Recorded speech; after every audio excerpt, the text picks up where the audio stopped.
नमस्कार मित्रांनो, Mahabali engineering technical knowledge hub YouTube चॅनलमध्ये आपले सहर्ष स्वागत आहे. आज आपण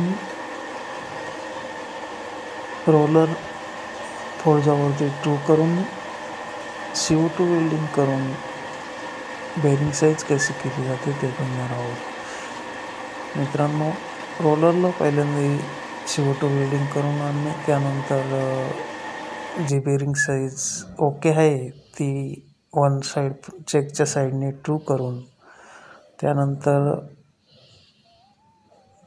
बिटवीन सेंटरमध्ये पकडून व्यवस्थित ट्रू केल्यानंतर आपण दुसऱ्या साईडला टूलच्या साहाय्याने कट लावणार आहोत.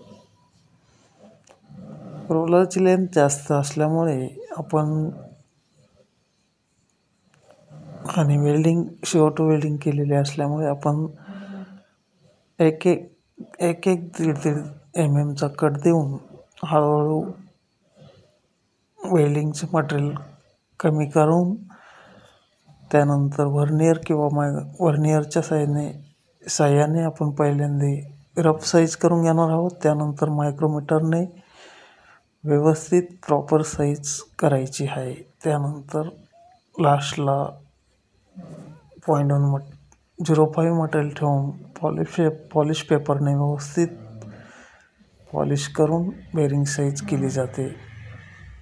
मित्रांनो, पॉलिश पेपर मारल्यानंतर आपल्याला बेरिंग टाकून बघायचे आहे. बेरिंग व्यवस्थित खूप टाईट पण नाही असली पाहिजे आणि लूज पण नाही झाली पाहिजे. याप्रमाणे आपण बेरिंग साईज करणार आहोत.